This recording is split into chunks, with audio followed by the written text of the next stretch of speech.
Hello there, YouTube. This is Jaime Alvarez, and I'm here with Alan Smith, and we're going to have a chat discussion of his deck and his experience with his recent ARG top 4. So, Alan, why Aqua Force? Well, I was an OTT player for the majority of this game. Tsukiyomi was the very first deck I ever played, so this was a complete and utter change for me. I've been playing Aqua Force for about 6 months now. Wow, cool. And as soon as Blue Waves hit, I was a big fan of Tetra-drive when it came out, so it's like, well, why don't I try this? And just with the versatility that the deck has, the amazing draw power it has with the crit trigger, it's just ridiculous, and I could not play it. Freestanding strides are just freestanding strides. So Definitely, and you can do it more than once too, with the stack the crit trigger. So then, you said that you like Tetra-drive a lot, and so did you ever consider maybe Thavas or any other Aqua Force build? I did. The past 2 events I've played in, I played one Thavas instead of my little tech that I have. If you see it on there, I play one Skyros now. Yes. Mainly because I can't stand Link Joker, and I'll talk about that a little bit later. But yeah, I was playing Thavas, and it didn't plus me hard enough, and it was the only decent thing it was doing was I would go into the Stride Enabler and deck thin one card, but I didn't see that to be much use. So right, okay, makes sense.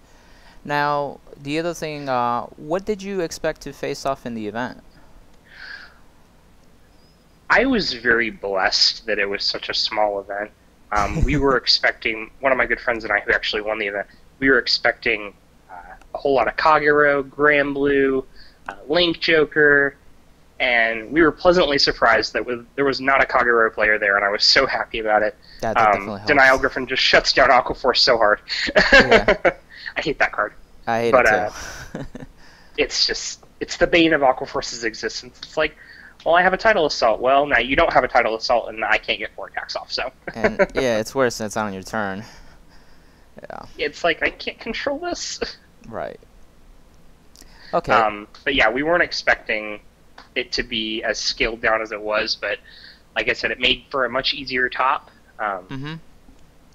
But we'll go into that a little bit more when we talk about the matchups. But it was an intense day regardless. I got very salty at some points, but yeah, it happens. It's Vanguard. So, what was your game plan for your regular matchups and then for your more difficult ones? So the initial plan was because mind you, I had changed my deck list literally 45 minutes before the event started. I was literally, as I was starting to write down cards on the ARG forum, I switched the entire deck.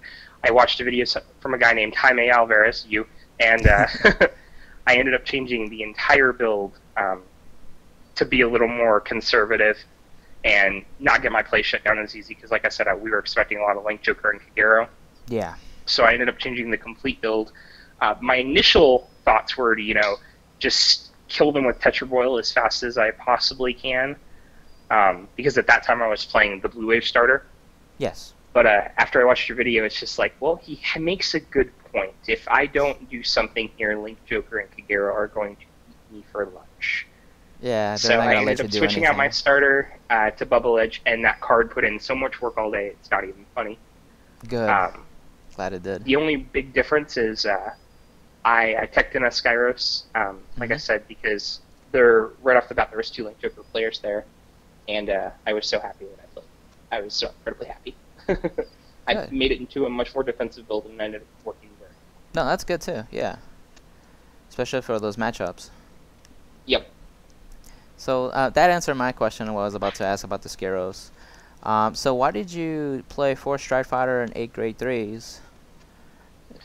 The second that I, in any deck, play 7 grade 3s, I will not see one.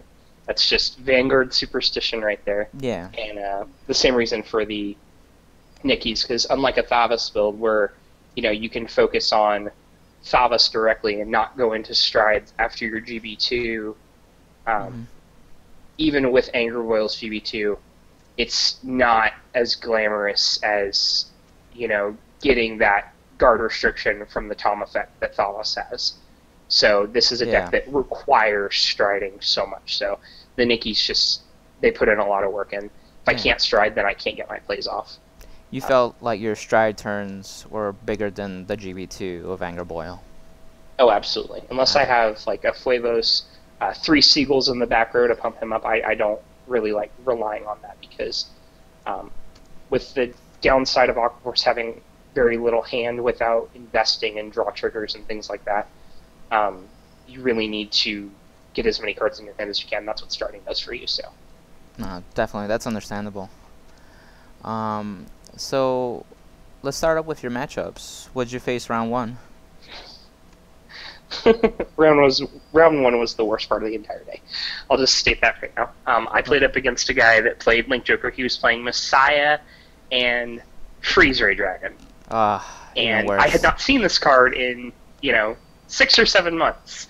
Yeah. So when he wrote it on grade 3, I'm like, well, tough trip here.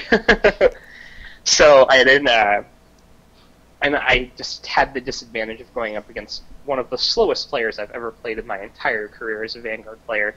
Literally, we finished round 1 with 5 minutes to spare before we finished game 1 with 5 minutes before time was called. Wow. So, the freeze ray and just the stall play just got me so frustrated. I ended up decking him out game 1, thanks to the blue wave crits. So it ended up working so well in Bubble Edge. So I ended up decking him out on his last Exelix stride. Yes. He triple critted me, but it didn't matter because he had no card left in his deck. And then game 2 went to time, and it was literally 3-2 on the damage. So I couldn't get enough advantage fast enough in 3 turns. We literally started the game after he shuffled and everything. It took like 5 minutes to do that.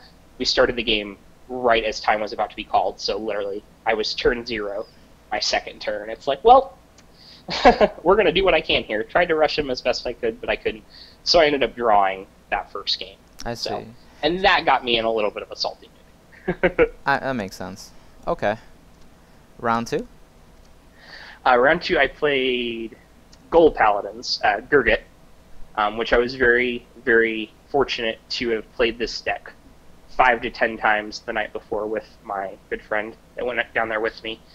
So I was very prepared. He didn't get to go on to Gurgit once, so it ended up working out for me very well in game 1. We both ended up getting grade stuck at grade 1, and then grade stuck at grade 2, and I succeeded the G assist where he did not. So that unfortunately is just a bad twist of the game, and he ended up losing round 1, and then in round 2, I just ended up getting the better hand, and I went Tetra-boil. I didn't even use Tetra-boil as a second stride. I used him as a first stride with Flavos, which he was not expecting whatsoever. He didn't realize that Tetra-boil and Anger Boil can work together as a first stride, and I ended up just getting too many attacks off before he could do anything about it. So definitely, it's an amazing combo. I absolutely love it. And if people don't know the deck, it really, really throws them off. Yep, it's just 1 card in hand and stride, and that's it. Yep. Cool. So I ended up taking that round 2 as well, so it worked out very well. Sweet. How about your next round? I played against Angel Feathers the next round. I'm completely terrified because Tidal Assault and Broken Heart and Gavriel do not get along whatsoever. No, they don't. I was terrified because we've got a kid at my locals that plays Angel Feathers, and Tidal Assault and Pueblos and all those, the numbers don't matter once they get to GB2. So it literally ended up me just rushing him as hard as I possibly could. I ended up getting him to 5 damage on turn 2 on my Tidal Assault turn. Wow. Because he had all 3s in his hand. And then he couldn't get into Raphael, so I ended up winning round 1. Nice. Yeah, Stealing he that just victory. Couldn't heal. He couldn't heal, and thank God for the reference limit, because if that would have came out, I would have had an issue. Oh, that's right. The limit was out. Yeah, you're right. So it was. I got very lucky on that.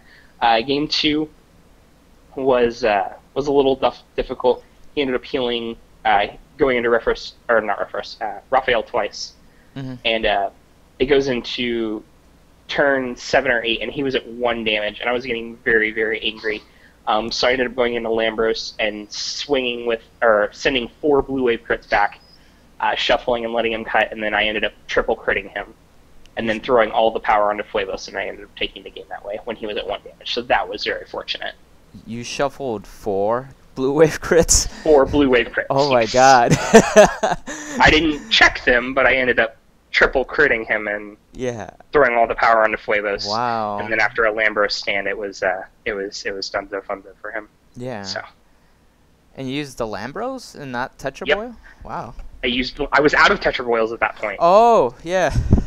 Gotcha. Lambros is still good though. I only play 2, and I'm so glad that they were still in there at that point. And I never use him. Like, I've got a good friend, Nathan Rutherberg. He plays at my locals, and he plays almost the same build that I do, but his focus is on Lambros because he runs 4 Lambros, and it's like I can't pay attention for 4 attacks and to do it the correct way. I just want to swing with my Vanguard every turn. It's in a sense clunky with blue wave. Yeah. It's so different. Yeah. Like Favas can do it so easily. But oh yeah. Especially when you have a Tidal and a Magnum Assault, it's already set up. Tetra-boil is the far better stride.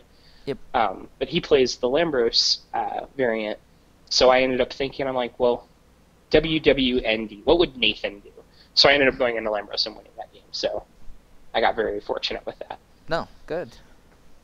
So, but I will say I was scared out of my mind when he went down to 1 damage. It's like, well, chop up another victory for him because I am not getting my map this time. That's what I felt like at that point. Well, at least you got it though.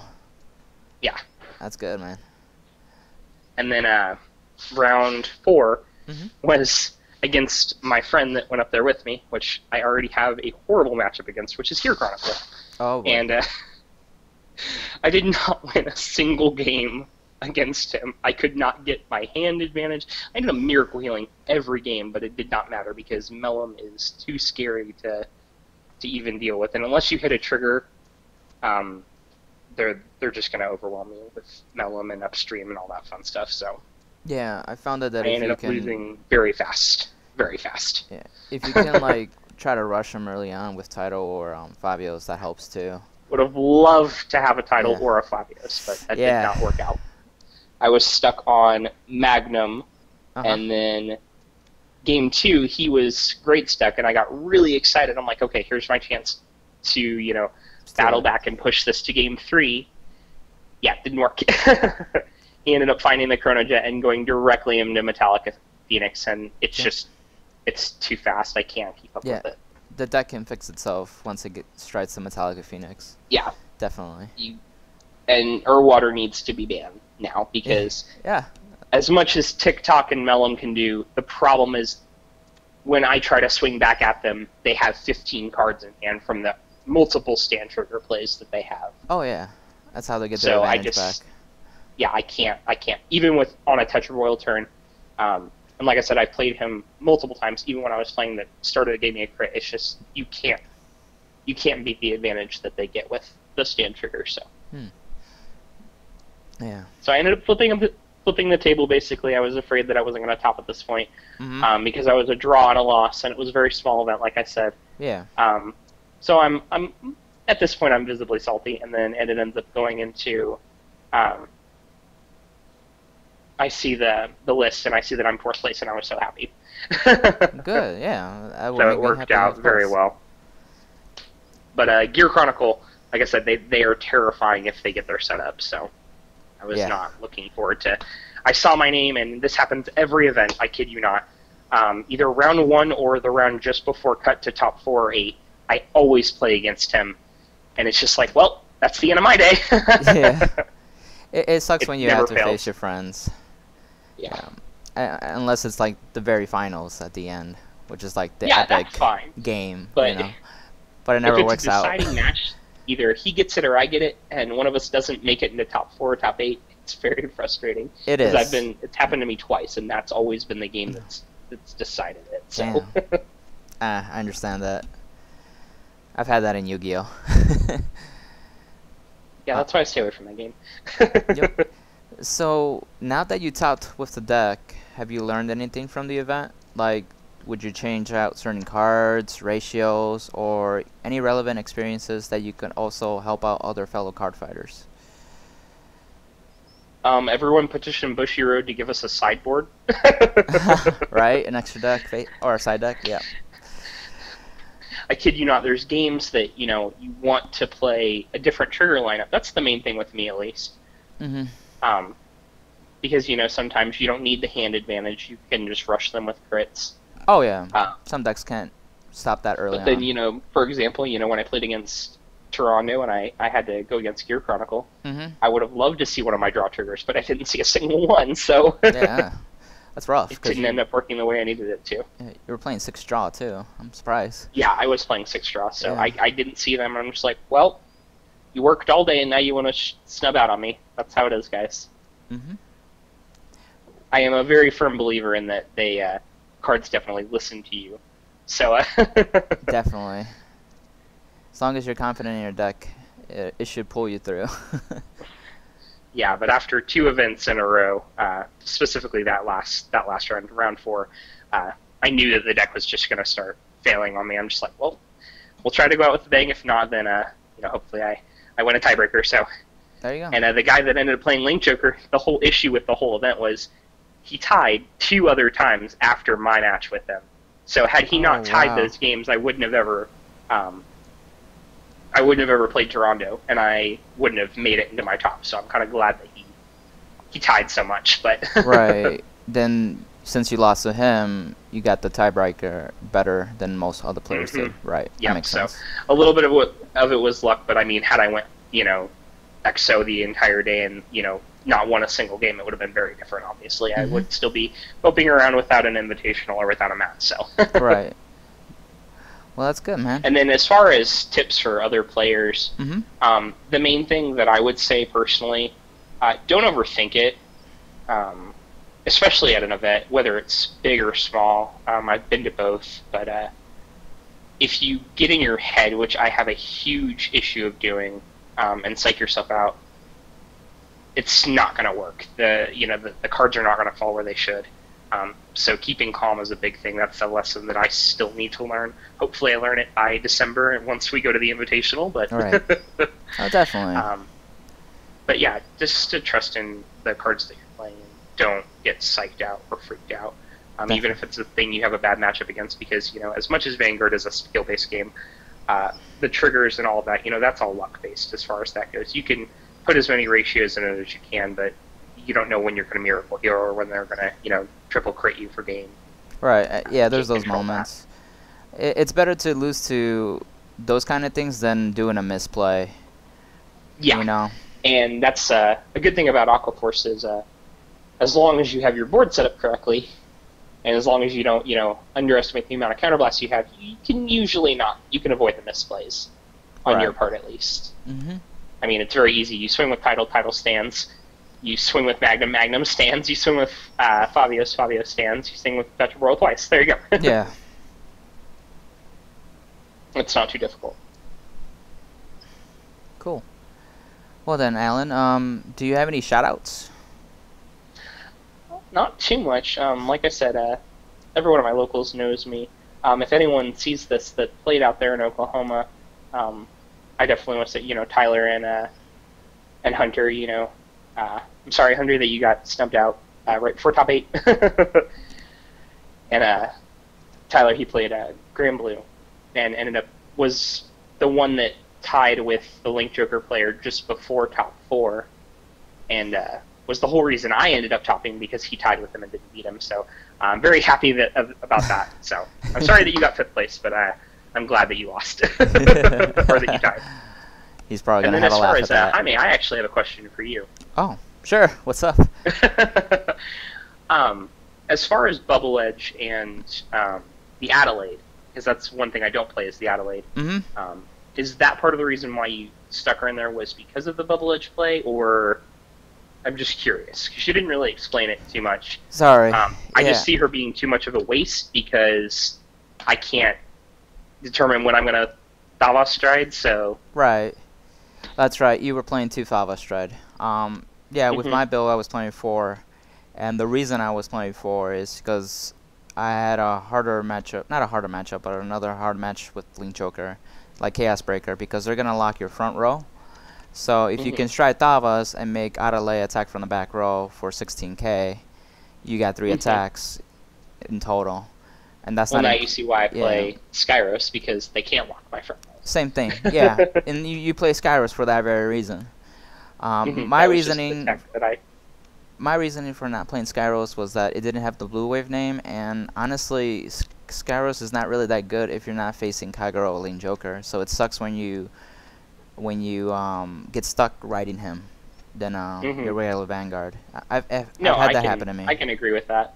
My main thing was against the Messiah player was that, okay, I know for a fact that he's going to be locking my back row with arresters and things of that nature. So I needed to make sure I could at least get a decent enough push, even if I was not going to be, striding into Anger Boil or anything like that. Yeah. Or, I'm sorry, Tetra-boil. Can't remember my own cards now. So, what do you plan on playing out there at your next event? Well, at the ARG Nats, I played Grand Blue, and it did really well for me. And I feel it in my gut at the moment that I'm sticking with Grand Blue, and it's more likely with 7 Cs as well. I agree. 7 Cs is typically just the better build. I don't think Nitrous is fast enough, even being a G deck. I think the ability to break right from the drop zone and everything is just too good and get so big of a plus off of it. Yeah, you could really do a lot of crazy combos, and you can manage your counter blast pretty well as well. And like you said, early games is very important, and hence I suggested Tidal Assault with like Seagull Soldier and the Draco Kid to get advantage, so you build up for your bigger turns once you actually kill your opponent. So, yeah, I was so shocked that Bubble Edge did put as much work in as it did. Literally, and I don't know why, I think the deck just figured out, well, hey, you're playing Bubble Edge now, I'm going to give you 2 Tidal Assaults every time you go into Grade 2. Yes. I'm like, okay, well, I'm just going to swing 5 times, draw 2 extra cards, and just call it a day. Exactly, and you'll just draw into another title or one of your 4 Fabios at that point. Yeah, and then you also played, the other difference between us is you played Orothea, who gets resist from the back row and gives the unit in front the Tidal Assault effect, basically, -5. Yeah, those are the very 2 reasons that I used her. Resist against like Link Joker. You can stride Thavas, give her the power up, and be able to attack from the back row if you didn't have, Adelaide or Stacia. And she can really promote the Lambros turn if you set up pretty well to make Tidal Assault more gruesome after Lambros gives them the power up. Oh, yeah. Yeah, and then you can also... I agree 100%. No, go ahead. I agree with you 100%. Yeah. And then the other thing I noticed with Blue Wave, like when you ride Tetra-boil, you want an attack after the second attack from the Vanguard, so you can stack the triggers onto. And sometimes I would make a column with a Grade 3 with 40 on the back row. So if I can still hit by, minusing his 5k power, then I would do the skill just to get another hit after that. Yeah, so. I agree with that. And then again, the other big underwhelming play that people don't expect is that first turn Tetra-boil. It throws them off. It really, really does. Like, I can't stress that enough. People that do enjoy Aqua Force. It's amazing. If you hit early and they're at 4 damage, and it's scary for them. Go them. into Tetra-boil if you've got the setup for it.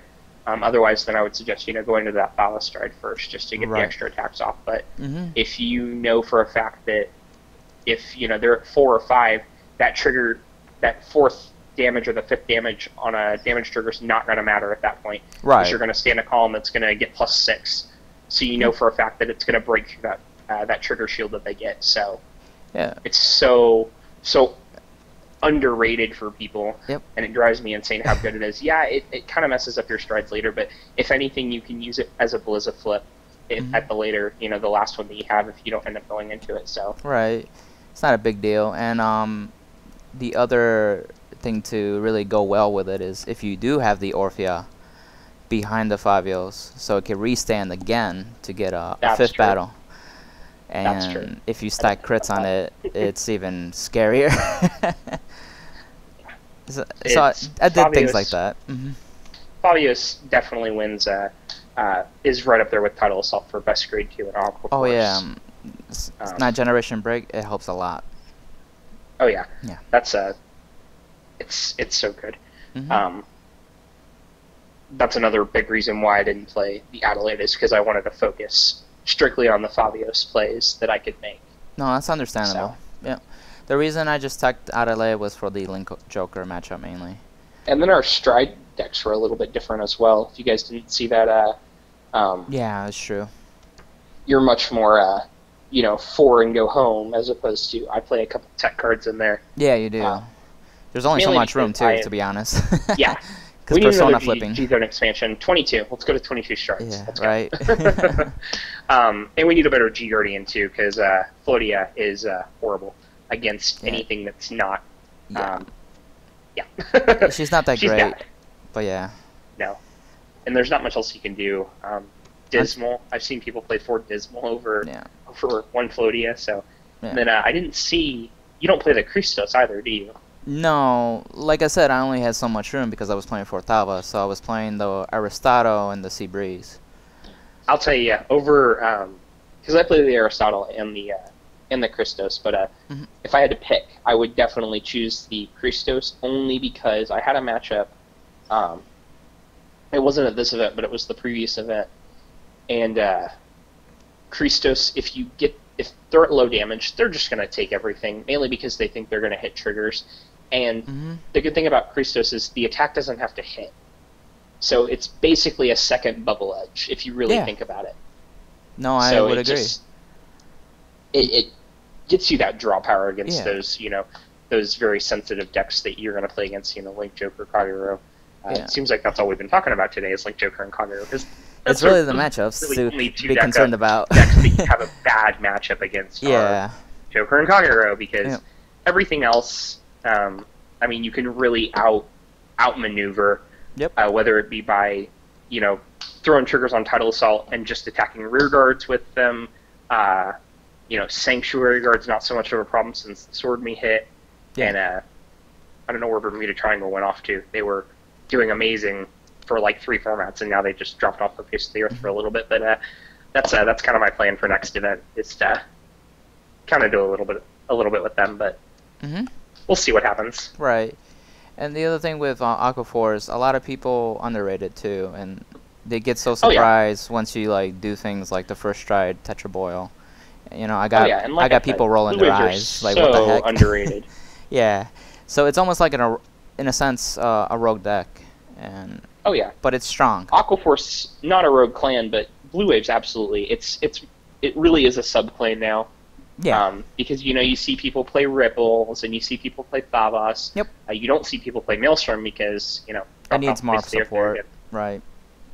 Yeah, they're not fast enough anymore. But and players that play the Thavas and the Ripples, they hate us. They hate our decks because we have a restanding Vanguard when they just have restanding Vanguards, and it really hurts them.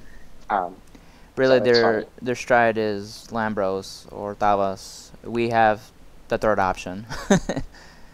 Yeah, we have 3 different options. That's another thing I love about Blue Waves, is it's so versatile. Because nothing is specific to a heart except for Tetra-boil, which I think, we could see, if people start playing it a little bit more, you could really see an upset in the meta with Blue Waves. I really think that they deserve that spot. I agree. So can't wait till the new support, even stronger. Oh yeah, I'm like praying for give us an actual first stride with Blue Waves. I'll take it. That'd be cool. We've got a finisher, or give us a G guard. Give us a Blue Wave specific G guard. That'd be nice. I'm really curious what they do with Maelstrom because they're reprinting Glory. I know. So I'm like, well, this is going to be could be a game changer. And I've seen people play, no matter what the build in Aqua Force, the tech of the one Glory, because, Glory's Glory, your 5 damage. G-Guards makes it a little bit better now, or a little easier to guard against, but still, they'll sit on that glory in their hand until they know that they can hit you with it. Exactly. It's scary. It's super scary. Mm-hmm. Definitely. It was the first glory, so it's Yeah. definitely terrifying. Itself. Yep. Cool. All right, Alan. Thanks for the chat discussion. Any final thoughts? Not too much. Like I said, I again want to say congrats on your top as well. Thank you. You were the entire inspiration, and then, like I said before, part of the reason why I did so well in my matchups that I played was because of that. The defensive build, it just worked out so much better. I really appreciate it, and thanks for No doing problem. such a good job, man. And I'm glad I was able to contribute to your recent success. Absolutely. Now, if you can just give me a champion map, then Right. I'll try. it's the only thing I missed now. I'll try to make it to Bushy's Continental, hopefully this time in Chicago. Are you gonna go to Orlando? Still debatable. You got your invite. I got my invite again because I made top 16. I don't know if I have They vacation did top days. 16 invite. What? So if you make top 32 at the Nats, you get an invitation for the next Nats. Oh, okay. I didn't So, know yeah. that. So I was already automatically invited to the next one. Yeah. So right now at the moment, I'm not too worried about ARG. My next goal is probably to try make top 2 or top 3 for Bushies, so they can Absolutely. accommodate for travel. It would be great. That's true too. And I mean, whatever you end up topping with is going to go drastically up in price. So just make it be Blue Waves, and we'll be happy. We'll see. Definitely. I'm playing 7 Cs, Alright, well, but we'll see. Yeah, Yeah. that's true. That's true. I might Well, change it my was good mind talking too, to like Jaime. you did, and Yeah. last minute. Who knows? Never know. Maybe I'll play Grand Blue at a local, and I'll post a deck profile, and we'll switch up. Right. I'll be interviewing you next time from my profile to yours. So Definitely, right? All right. Well, it was good talking to you, Jaime. It was good talking to you, Alan, and this is what it is about, sharing our experiences and hope other players can learn from us. Absolutely. So thanks, guys, for watching, and please leave a like, subscribe, and I might make a separate channel for just Vanguard itself. I'll keep you guys posted. And once again, thank you, Alan, and congrats on your top 4. No problem. Thank you so much. All right, see ya. Bye. See ya.